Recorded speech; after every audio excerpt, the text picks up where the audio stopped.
The good news is that today we know that the brain, across the whole lifespan, it can improve.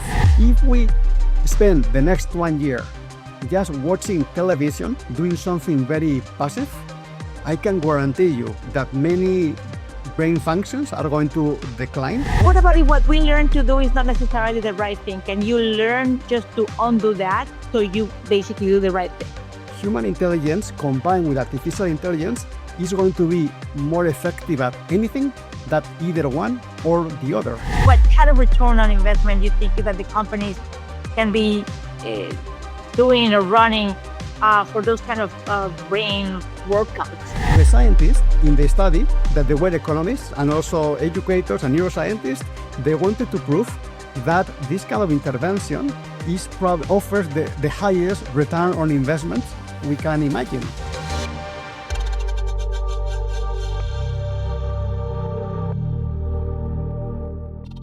Welcome to the Step Foresight podcast. In every episode, we challenge our guests to look 5, 10, even 25 years into the future. We do this because foresight is no longer a luxury for researchers or academics. It's actually a leadership skill. Today, we are going deep into something that is both deeply personal and profoundly global: the future of your brain. Neurotechnology is no longer something out of the science fiction. From emotion-aware AI to brain-computer interfaces, or from cognitive enhancements to mental health monitoring, this is very real. This is happening and it is accelerating. So why you should care? Whether you are a CEO, an investor, or a policymaker, or simply you are just curious about mind, Neurotech will affect how you live, learn, work, and even how you trust. The brain is becoming the next interface, and those who understand this shift early will have the edge, and not only in business, but in life. This is why you cannot afford to miss this conversation. Let's activate this journey. Our guest today is Álvaro Fernández, CEO of SharpBrains Advisors.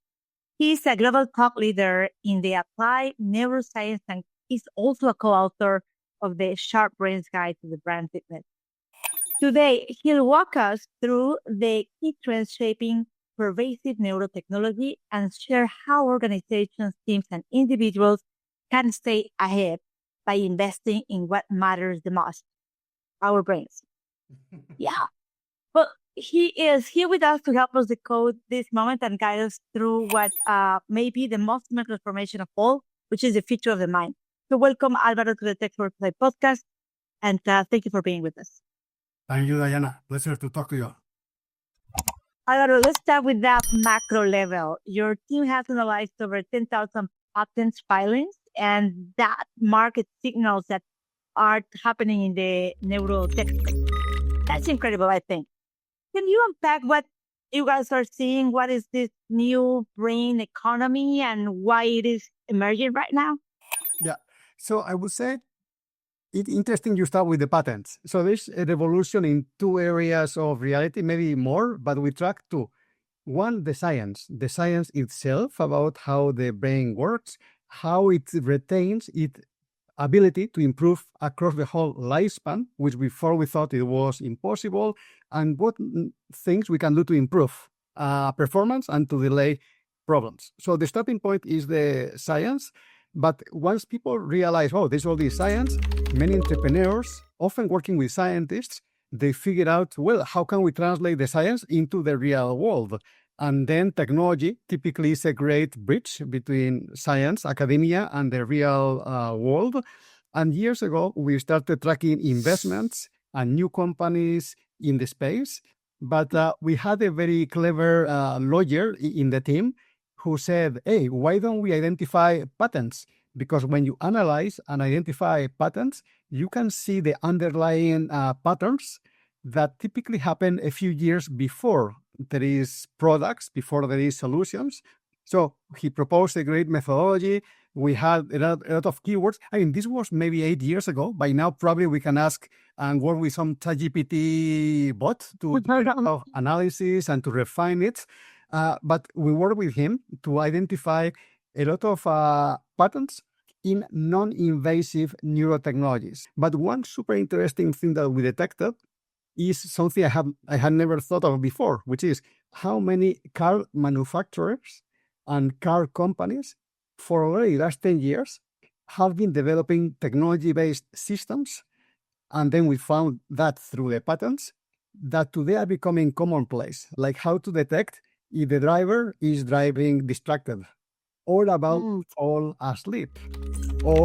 And then what do they do? But it was super interesting because typically we think of the brain in terms of health, but we noticed many applications in driving, in industry, in many other domains.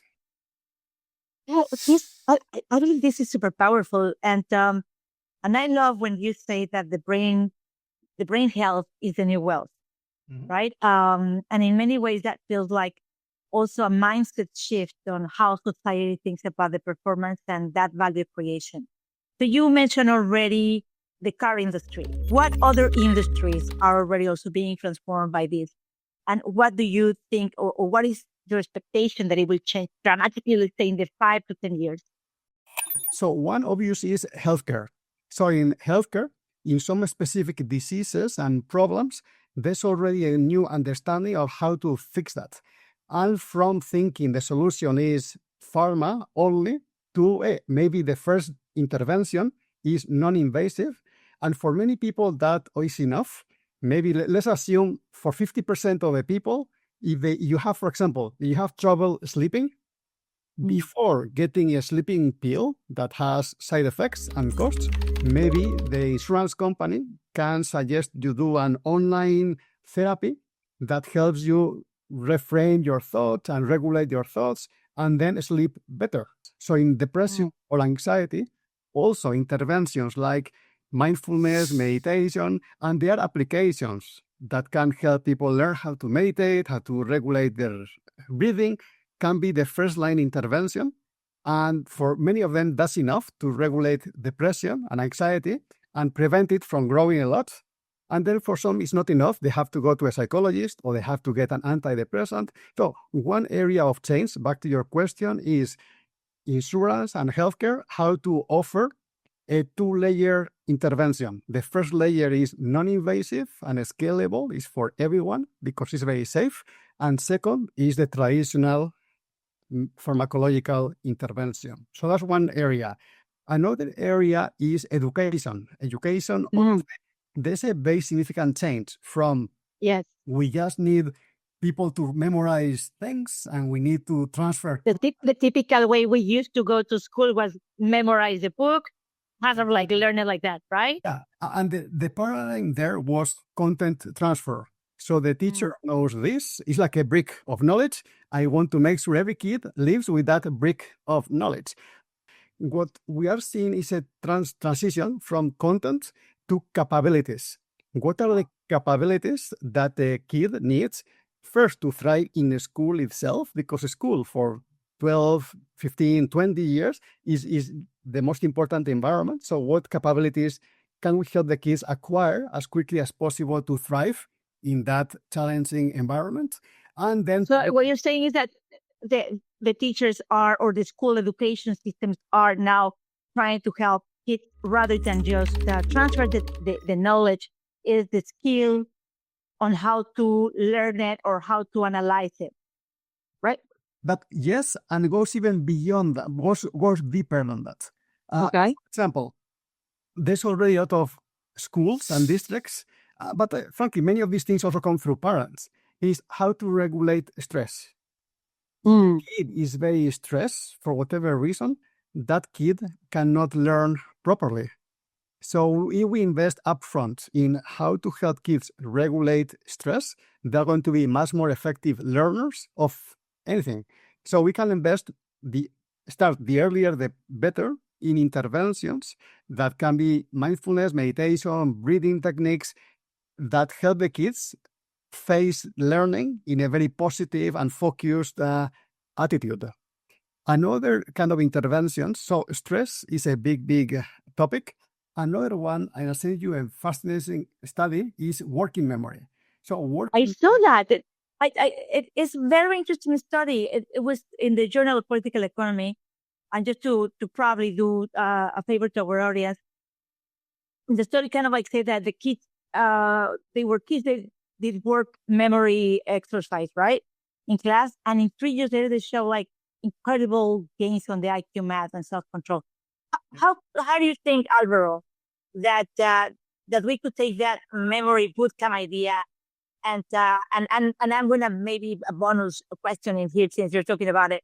How can we probably adapt that to executives? It's not only for because all these times like, oh my gosh, now it's for the kids, now it's for the kids. And what about us? What about this executive that is doing this? And what kind of return on investment do you think that the companies can be doing or running for those kind of brain workouts? Yeah. So, okay, very important question. And it's a broad topic, so let me summarize some things and we can go deeper into any area you want. Let's do that. So, for 10 years, there's been a lot of knowledge that the brain can be improved. The question has been how? And is it physical exercise? And physical exercise can be very important to create more neurons and more connections, stress regulation, and cognitive exercise. But what type of cognitive exercise would help most children? And there's been a lot of work on different aspects of what is cognition, how people think, how people learn. And one core capacity in cognition is called working memory. So right now, if I tell you 5 different concepts and ask you not only to remember them, so it's not just memory, it's how to manipulate them to reach a conclusion, to reach a summary. Or I tell you 5 different digits, and we can do this on live. Don't get stressed, Diana. Let's start with. I'll try not to. Okay, I want to tell you 4 digits. Please remember them backwards. Okay. Ready? 8, 3, 5, 1. 1538. Okay, excellent. And it was a bit easy because I offered you a little pattern that you could figure out. Anyway, but that capacity, 4 you can do. If I do 6, 7, probably you would struggle, and I will struggle as well. So that capacity is extremely important for math, for science, for engineering, for anything that requires our ability to manipulate and hold a lot of information online. So that capacity can be improved by 20 to 30% in just 10 to 12 hours of training in the right protocol.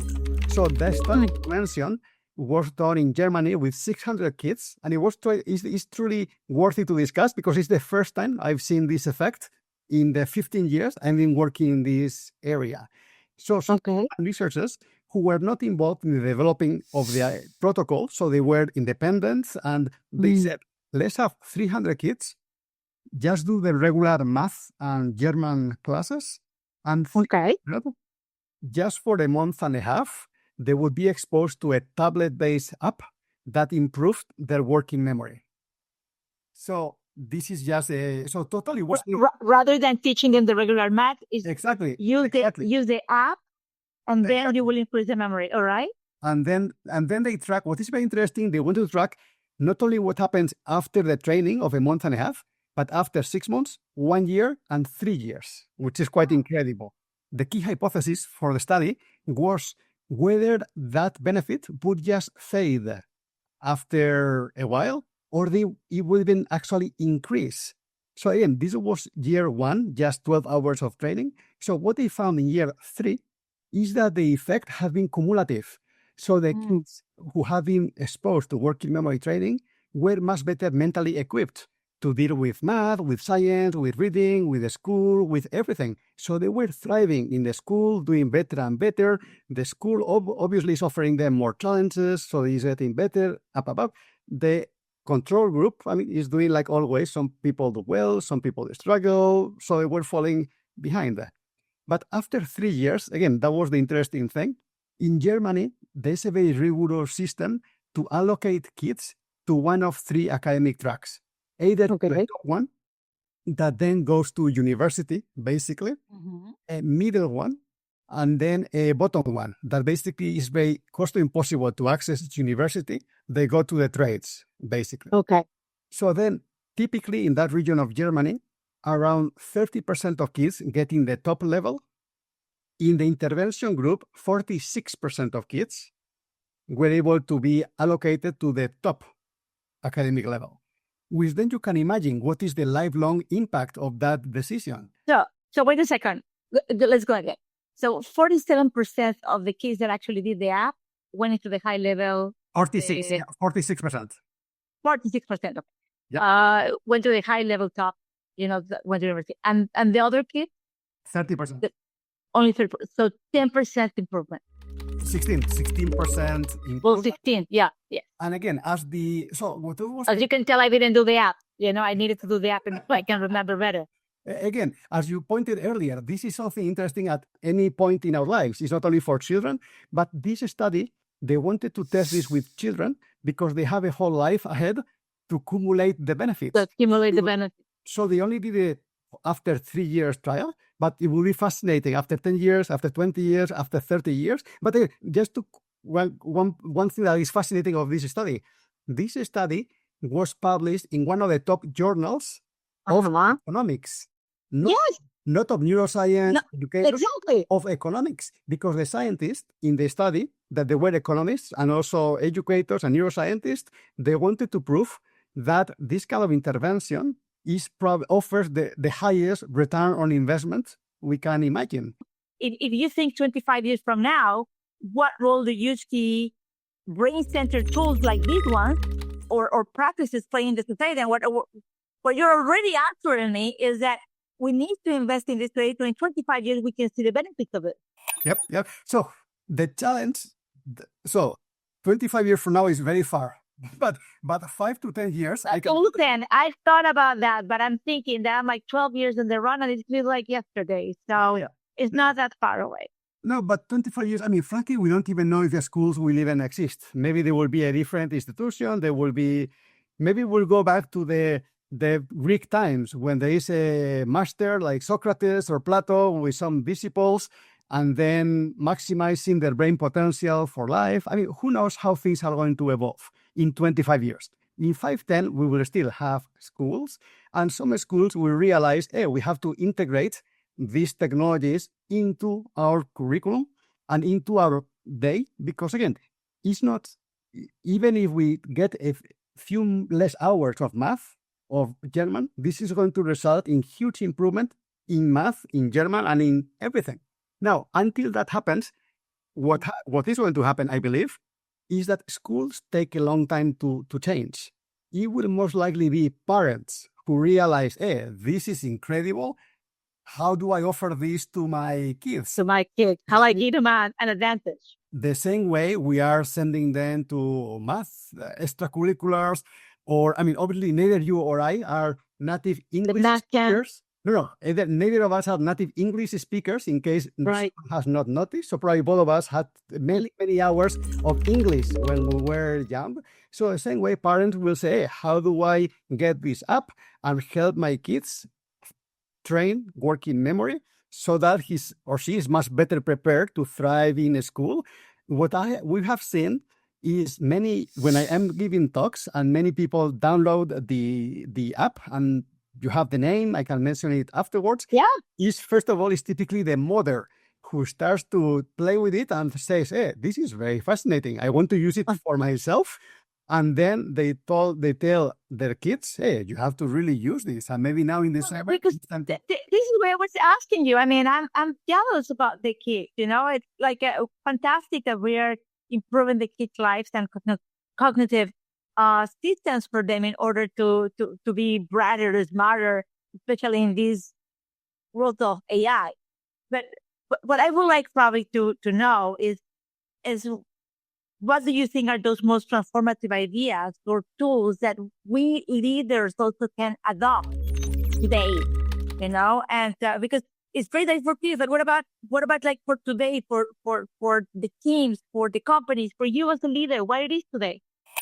The good news is that today we know that the brain, across the whole lifespan, remains, it can improve. So the brain is like a muscle. It's actually like a set of muscles, not one. It's many different muscles, many different connections and networks. So if we spend the next 1 year just watching television, doing something very passive, I can guarantee you that many brain functions are going to decline quite rapidly, not because of genetics, just because we don't exercise the brain. And the brain is very small, it's like 2% of our body mass, yet it consumes 20 to 25% of oxygen and many nutrients.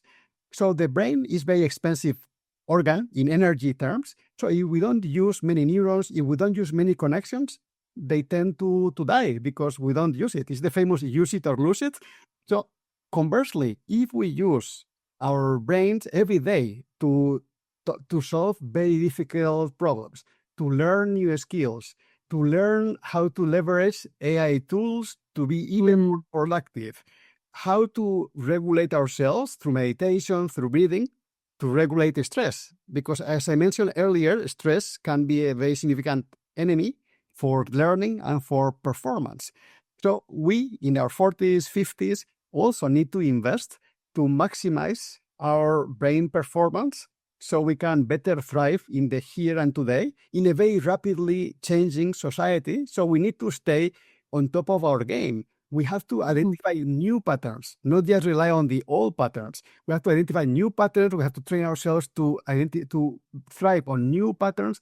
So that requires a lot of conscious cognitive effort, which until now that was not required. I mean, 200 years ago, by the time we were 50, we were about to die, basically, or just be retired, and living in a very static society where the patterns were always the same. So we can accumulate wisdom and didn't require us to learn completely new things.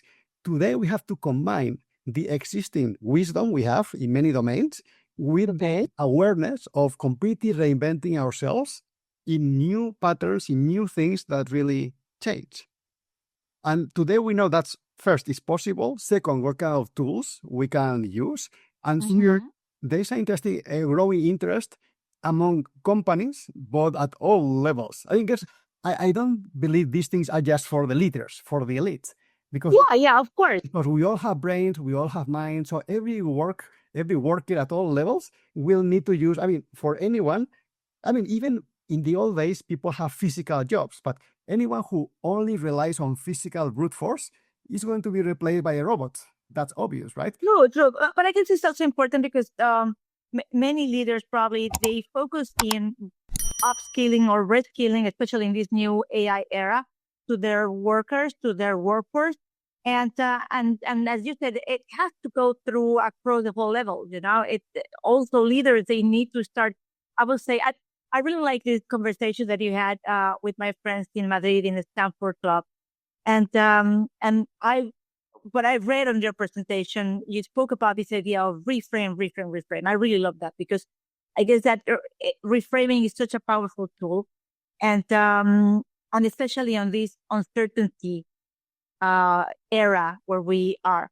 And I wonder also, Álvaro, sometimes we need to unlearn things, and we're always talking. Yeah, go ahead. So the challenge is we cannot unlearn anything because learning anything basically at the brain level, what means is a lot of neurons that talk to each other for so long, they have developed super strong connections between them, or often even wrap around myelin. So it's a very tough substance that accelerates communications. So that's why when you learn how to ride the bike, that stays forever. Forever.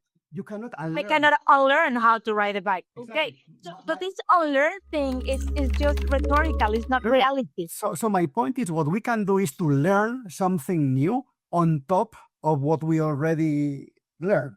So we can. What about if what we learn to do is not necessarily the right thing? Can you learn just to undo that? So you basically do the right thing. No, what happens is you learn a new habit on top of the pre-existing one, and can you develop a new thing on top, and a new thing on top, and a new thing on top. So you're not stuck with the old one, but you cannot unlearn it. And in fact that's the wrong way to approach it because it's impossible. So again, what you can do is to develop a new habit that is more productive and relevant in the new environment. That little by little becomes your new habit. So the old one slowly fades out because it's not practice, it's less relevant. There's a very important saying in neuroscience that cells that fire together wire together. So the more we practice anything, the stronger those connections. So again, we cannot destroy old connections, but we can build new ones at any age. So that's the very interesting one. At any age, we can do that. So, well, listen, in this podcast, we are often talking about the future-ready leaders or the future-ready companies. What I would like to know, Claudia, from you, and maybe we can help the audience, is to think what mental skills truly will define the next 5 years, and what are those maybe mental models that we leaders need to reframe to lead well, let's say in the next decade. Yeah. Rather than to unlearn, is to reframe. I'm learning the new way to say it. Completely. Let me first explain the context for the word reframe, which Okay. I'm glad you liked it. So for this book, which you mentioned earlier, the SharpBrains Guide to Brain Fitness, I think it's different metaphors to explain the opportunity. Some people, we talk about brain fitness, like fitness. Some people talk about investment, like you can invest in your brain. But we analyze all the randomized controlled trials of what interventions at any age can improve any mental or lifestyle outcome. So we synthesize with some lifestyle, like the role of physical exercise is very important, how to regulate stress, how to lead cognitively challenging lives through jobs, through many different things. And then we also analyze specific techniques that can improve many important things, like working memory. We talked about that earlier, and that also is very relevant to us, to anyone. Like you made a joke. I mean, but that's very relevant to all of us. That will be very important. How to regulate stress, and this sort of tools that are based on either mindfulness, meditation, or biofeedback. So biofeedback, you can have a sensor, and actually these days many phones have a sensor here of what is called heart rate variability.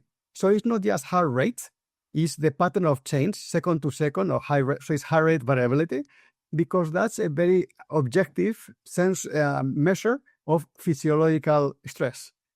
So I can learn how to visualize and how to breathe and how to manage my own stress. And if I'm connected to one of these sensors or to my phone and you know how to use it, I can see what kind of breathing, what kind of visualization, what kind of mindfulness is actually working for me, because I'm connected to a sensor, so I can see it. And we have worked with traders and athletes that they are using these techniques, because again, managing stress is critical to perform at their peak.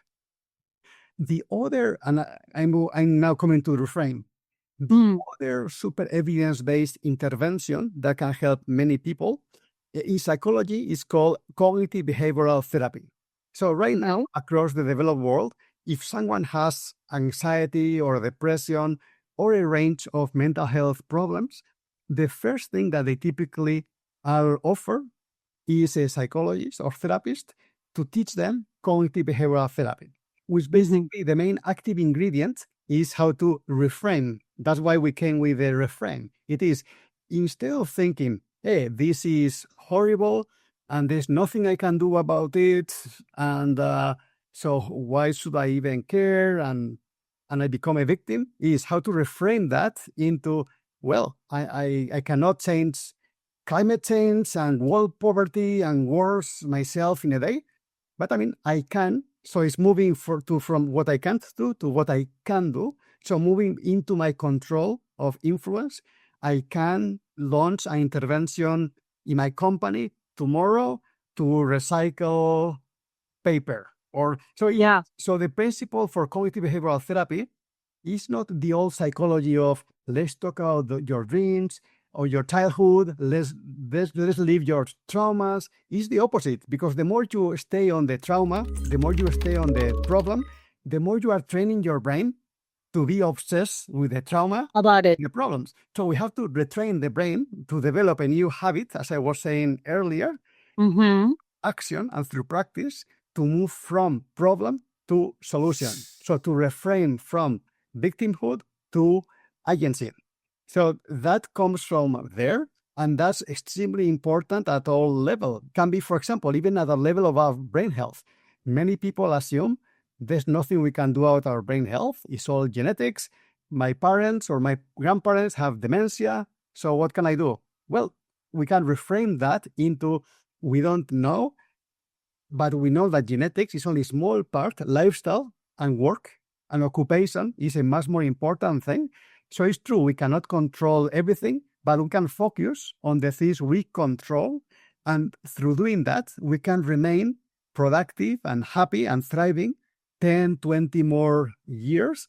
And even if at the very, very end, I have Alzheimer's and I have dementia, and I cannot change that, but what I can change is that maybe that happens 20 years later, which is huge for me, for my family, for society. So there's a reframing need for people to realize the brain is, again, a set of muscles we can all work on and improve across the whole lifespan.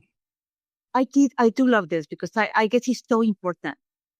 Sometimes we get it's the most important thing. Yeah, exactly. Yeah, I mean, sometimes we're so stuck into the issues, the problems, the trauma that it makes, and then if we reframe this space to go just ahead and see, okay, how can I make out of this, and how can I change the outcome? It will be, I guess, it's just super, super key. It is the starting point, and then we have to do the work, right? But I mean, if you don't, of course, then you don't have the work. So, for example, in companies, one thing we're working on with companies is now there's interest in mental health, which is great. Maybe 10 years ago, people didn't talk about that. Now we talk about mental health.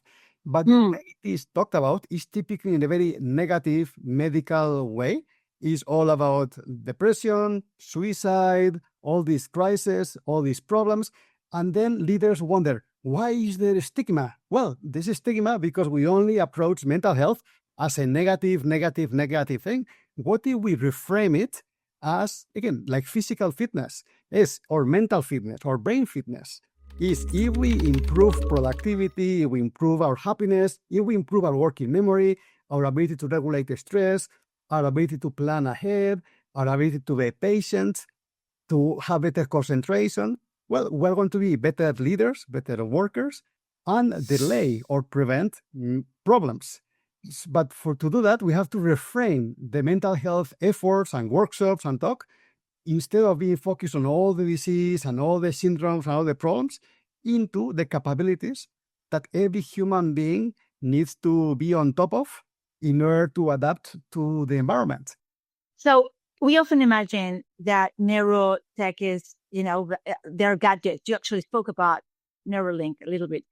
And I guess that the real transformation, what I'm hearing from you, is actually in those who enable those gadgets. The other day, I was hearing to Sam Altman saying in his brother podcast that we're going to need devices that are more aware of the context and that are deeply integrated into our lives, which, by the way, he just flipped, his position from earlier where he predicted that there was a shift away from the screens and keyboards, that it was totally immersive. So, it's kind of like changing a little bit maybe his point of view. What is next in this evolution of these technologies, Álvaro, from devices to maybe these devices that help us to do actual decision making? That's a great question. And I just come back, I mentioned from the conference called Summer Davos in Tianjin, China. And there was a discussion about this. And also 2 weeks before, I was involved in a super interesting panel in Madrid, in a local business school. And the title, which I proposed, was Human Intelligence multiplied by Artificial Intelligence equals Smart Leadership. I like opportunity, but also in China, the whole thing was, we don't need to see AI as the enemy, or AI is going to replace everyone. That we already have seen in history so many technological transformations, and we know the pattern. In the beginning, we see all the problems and we see few benefits. And then little by little, we realize, oh, wow, this tool, whatever it is, can be cars, can be television, can be the printing press. I mean, in the beginning of the printing press, people thought, oh, it's horrible because people are going to be able to write all kind of books, and they will corrupt people's souls and misinform everyone. It's going to be a disaster. Everything has to be very, very controlled.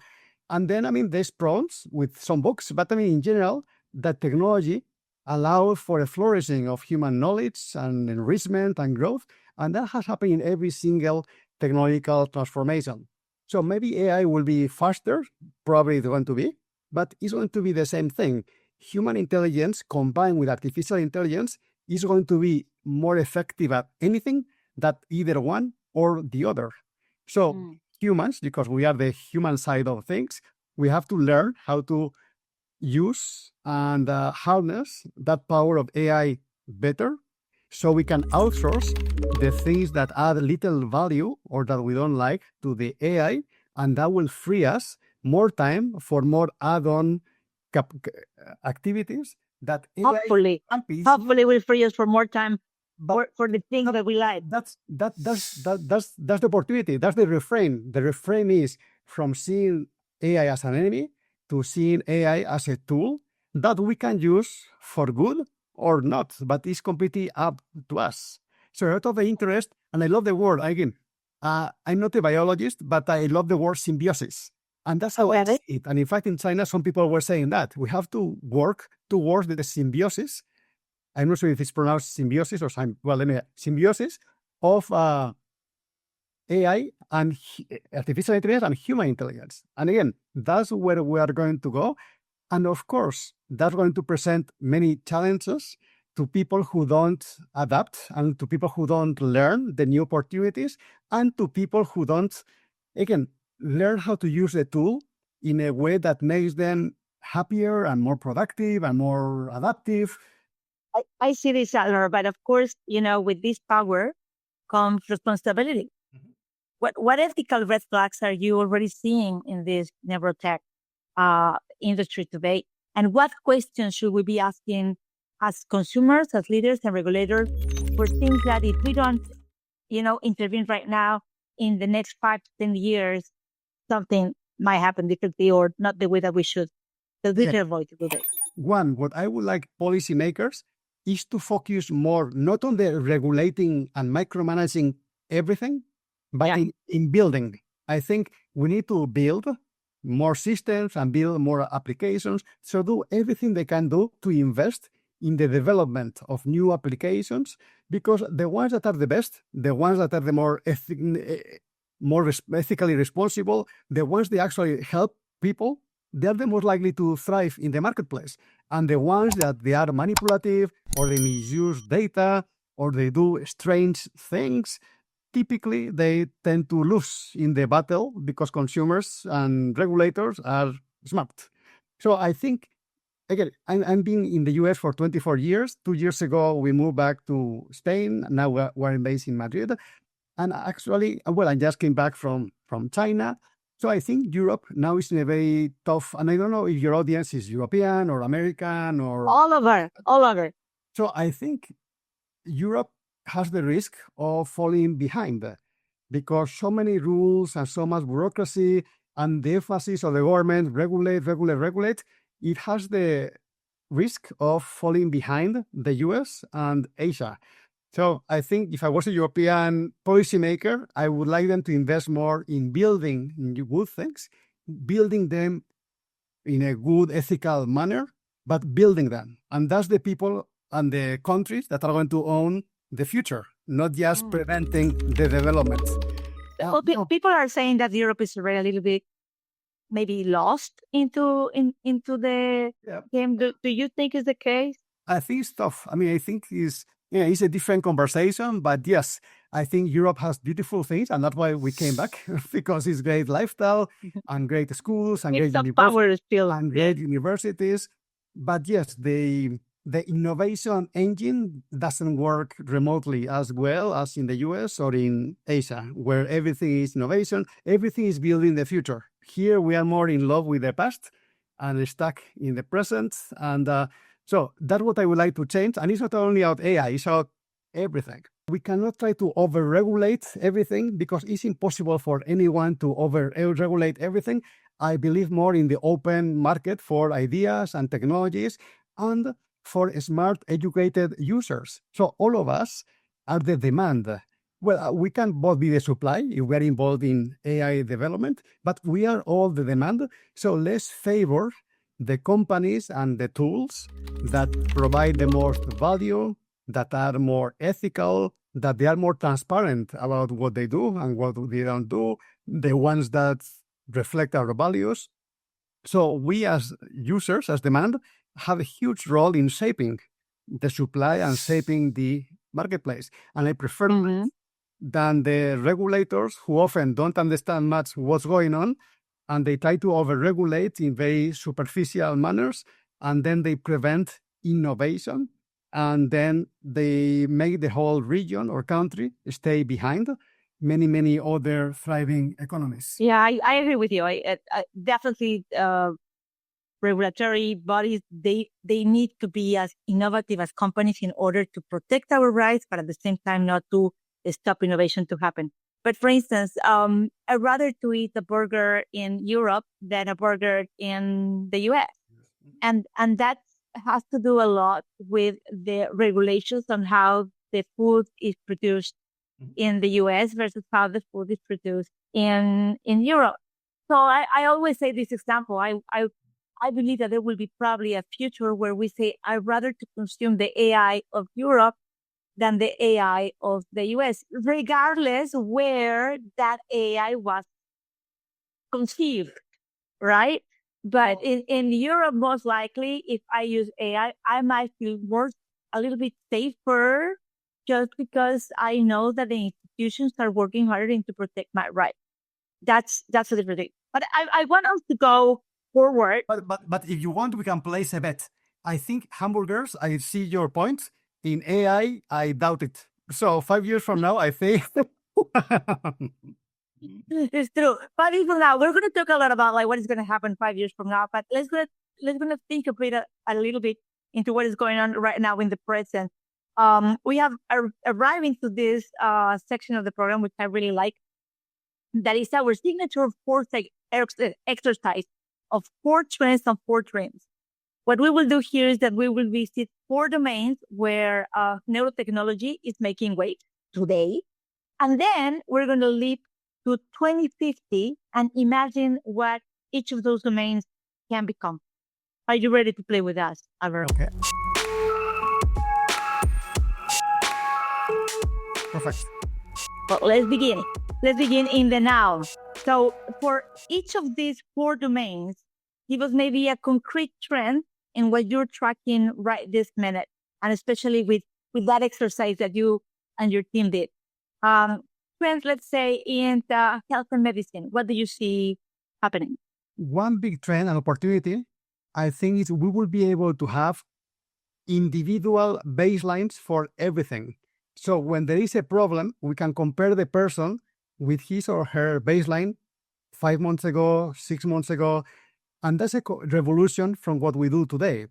So imagine that you have any kind of problem, anything, and you are given some medicines. And those can be diabetes, can be depression, can be Parkinson's, can be ADHD, can be anything. So many medicines have significant negative side effects. So if we could, this person was functioning in the mental level, attention, working memory, decision-making, like this. And then I receive this medicine for other things, for diabetes, and then suddenly my cognition goes like this. Whoa. So maybe I have to change the medication or the dose or something, and my doctor needs to know it, and I need to know it. So that is not happening today, but today we are starting to have the tools to first empower the user, the patient, and then the doctor to be much more having that ability of, at the intra-individual level, tracking improvement, but also tracking decline, and making sure that because we want to improve one thing, we don't harm the other, which is typical what happens to medicine. So one trend is diagnosis or baseline, or baseline used for diagnosis. Correct. Monitoring. We'll call it monitoring, like continuous monitoring. Perfect. So then one trend is monitoring. Give me a second trend that you're seeing that is happening. Tell me any domain. So first you said... Well, let's talk about work and leadership. Okay. So there I see So in China, I saw a great example of what I want to see, which is what I said earlier, is the symbiosis of human and artificial intelligence. And the example I'm going to provide is, in China or in India, there is very high stake tests to get into university. So millions and millions of kids are tested, or companies are evaluating thousands of tens of thousands of candidates.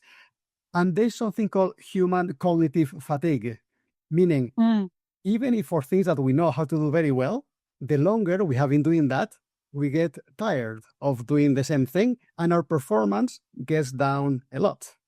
So what we discuss in China is how to, first of all, work on the human side, how to train people to delay the cognitive fatigue, to enhance what is called in science cognitive endurance. So you have to do something at your top level that you can do it for hours, for days, for weeks, without a fast decline in performance. So it's a beautiful example of we need the AI to alleviate that problem, and also we need to work on the human side to make sure that people have that cognitive endurance. So that's coming back to your point. The second trend that you will see then, first one, monitoring. Second, would you call it symbiosis into this human and AI and human intelligence? Yep. Okay. I'm going to challenge you to try to, let's going to keep it to less than 15 seconds so we can get this going. Trends in everyday life and entertainment. What, I don't know, consumer facing shift that you think that the listeners will maybe notice in the next few years? So I think virtual reality is going to be fascinating. And virtual reality doesn't need to become super expensive equipment. And Apple failed. Virtual reality is already there. Do you really think that it's going to be a change in the next 5 years? I think very significant, because there's going to be so much more content and so much more opportunities to travel. So in 2 weeks, I'm traveling to Tanzania with my family. Well, if I had a good BBC or National Geographic program to help me visualize and immerse myself into the experience of a safari. Virtual reality to allow you to immersion experience. I like this. Yep. What about the fourth trend now about policy and ethics? We spoke a little bit about this. So what do you think that the either a regulator or the ethical development policies should be shaping in today? What are you seeing happening today? Is this a trend? I would see the trend is that the countries that thrive will be the ones who, I'm going to provoke you, deregulate and allow for innovation to flourish. And then again, there will be mistakes, but they learn from their mistakes. And then their economies long term and their innovation ecosystems will benefit from that. So let's go now and flip the telescope from the now to the 2050. Let's probably think about the same 4 domains, and where this is like your dream scenario, always thinking about the brain economy, right? Okay. So it's 2050. Hopefully, in one phrase, tell us what do you see, or what do you think or see that health and medicine is going to look like? Well, it's very different to brain economy and brain economy area. So let's frame it as a dream, because I don't know if it's going to be true, but what I dream. Exactly, yeah. How would you like it? Yeah. So I dream of having smart mirrors where every morning, not only we see ourselves, but we see a summary of how our brain and mental health is doing. So we can be more in control of that often we completely ignore it. And it's probably the most important thing we should be monitoring in real time. Okay. What about 2050, your dream on work? I call it a smart mirror. Maybe we can call it neural mirror or neuro mirror. Neural mirror. I love it. Okay. So then 2050, work and leadership. What will be your dream in this brain economy? I think that everyone is an entrepreneur. Everyone, absolutely everyone in any domain figures a way to create something that has value and uses all the tools that are going to be millions of more tools. So everyone can launch a company, everyone can add value, everyone can do fun things. All right. Then a dream in 2050 about your everyday life and entertainment. What new forms of expression or connection you think that these neuro interfaces will unlock? The glasses. So same as they say, a smart mirror, smart glasses that can augment me. And then they can help me. And this is starting to happen, right? But it's very beginning. But I can remember people's names. I can visualize, I can walk through a street and maybe the system knows, hey, I love Thai food. It will tell me, hey, 2 blocks from there, you can get the best Thai food in the city. So it will augment my daily life. And what about the policy and ethics in 2050?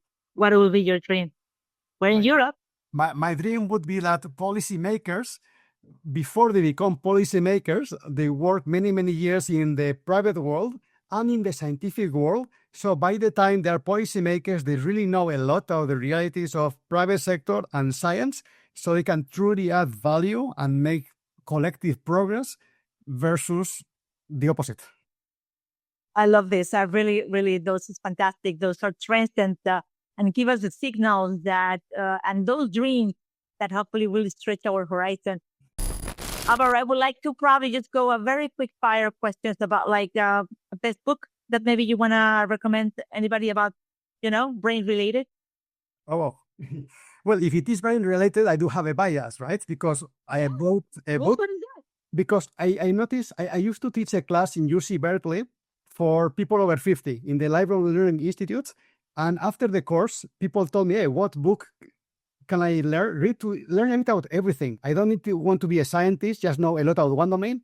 And there's many books by scientists that are excellent, but typically focus on just one thing. So we wanted to write a more horizontal book, which we title The SharpBrains Guide to Brain Fitness. So how we guide the reader into understanding the brain, the cognitive biases, the role of neuroplasticity, everything we have discussed. So it's how to apply it, how to understand it, and how to apply it. There is a fascinating trilogy along the life of Cicero, the philosopher senator in Rome. Yeah. Written by Robert Harris. But it's truly, truly fascinating in itself. And to see then the analogy between that area and the current politics is beautiful. So I'll check it out. All right. So tell me one myth about the brain that you wish would disappear. We have many, but one that we cannot change it. It's a myth. It's a myth. So it's we true, can change it. It's true that I cannot change physically my brain and bring a different brain, but it's a myth that it's there, fixed and on decline, and it's all our genes. The most important influence is our lifestyle, our lives in the brain. Super. Then a startup project that you're excited about right now. Tell me about that. Earlier, we were talking about the German study showing incredible results. So I contacted the scientist involved in that intervention, and I realized that he has a company that not only it is doing great research, but now they has developed an app, so everyone can download and use that app. Doesn't need to go to a university or to a school. The company is called CogMed, like cognitive medicine. The app is called Nuroe, Nuroe. And I'm super excited to help them basically globalize it. They already have good user base in Sweden because they were based there, the developer, but no one knows them in Europe or the world or Asia. And last week in China, I was talking to so many partners, so many people who are super excited to implement that. So I'm super curious to see over the next 5 years how many millions of people, their parents and their kids benefit from something like that. I'm going to try the app. I'm telling you, I want to see how much and how good do I make it. So, but I want to also probably try to land this plane, and let's talk about the skill, right? As work is transforming, and what brain-based or cognitive skills you think that will define the top talent and hopefully the best team?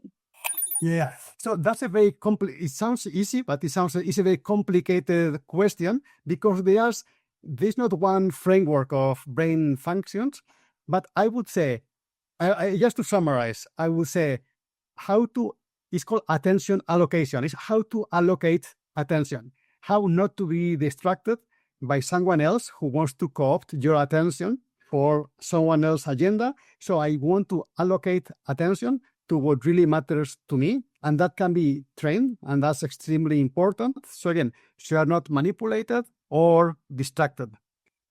Second is working memory. We already discussed before, but we are in tomorrow's society. We're going to have to learn so many new things, and to keep that in mind, and then to combine that with our values, with our preferences, with our families. So this is very important. Álvaro. Do you think that companies should start testing candidate working memory levels during hiring and maybe offer regular brain workouts in the job? What type of mental skills should they focus to build for having a future-ready workforce? So it depends on the occupation. So, for example, if I'm a bus driver, maybe I don't need incredible working memory because I just follow a routine every day. But if I'm a trader, I'm sure that traders with high working memory and improving working memory are going to be able to detect patterns and make quicker decisions, incorporating more data than the traders with lower working memory. So your answer is yes. Companies should start, especially for those type of jobs, they should start testing abilities on working memory level. And the third, yes. And the third fundamental mental capacity is how to regulate stress. Because if I regulate stress, if I'm anxious, I'm angry, it's called the fight or flight, right? So my whole body shuts down. It's just fight or flight, and that's not the mindset or to be learning, to be making rational, good decisions. So learning how to regulate stress is also one incredible skill. Basically, it's a capability. It's deeper than a skill. So yes, to your question, it should be measured and it should be trained. I love this. So before we wrap up, there are 3 key takeaways that I want to take from our conversation and offer to our audience. First is invest in your brain as capital. Neurotechnology is creating this new economy around cognitive health and performance. And I guess that we should prioritize our brain fitness and hopefully with that lead the future. My second takeaway is I guess that we need to rewire or reframe. We need to reframe through neuroscience. The cognitive tools like these ones should probably be essential skills for adaptive, future-ready leaders. And my third one, I really wouldn't like to leave this without the ethical and policy frameworks of today. We need to allow the companies to think, to create, and to create the environment to become better, especially in this new brain economy. Did I forget something, Álvaro? No. Is there something that I missed? That is perfect, but let me make one point, which is the ethics. So a few years ago, I just remember they asked me some journal of neuroethics or bioethics to contribute a paper to their journal. And basically, what I wrote is, let's evaluate the ethics of doing something, but also the ethics of not doing something. And that is very important because typically ethics is used as a tool against the innovation because we can magnify the potential problems. But then what are the ethics of not doing it at all? What are the ethics of protecting some medicines and some interventions that have significant negative side effects just because we are afraid of the new? We just protect the old. So let's evaluate the ethics of doing and the ethics of not doing anything. I don't like it. So let's start with something very personal.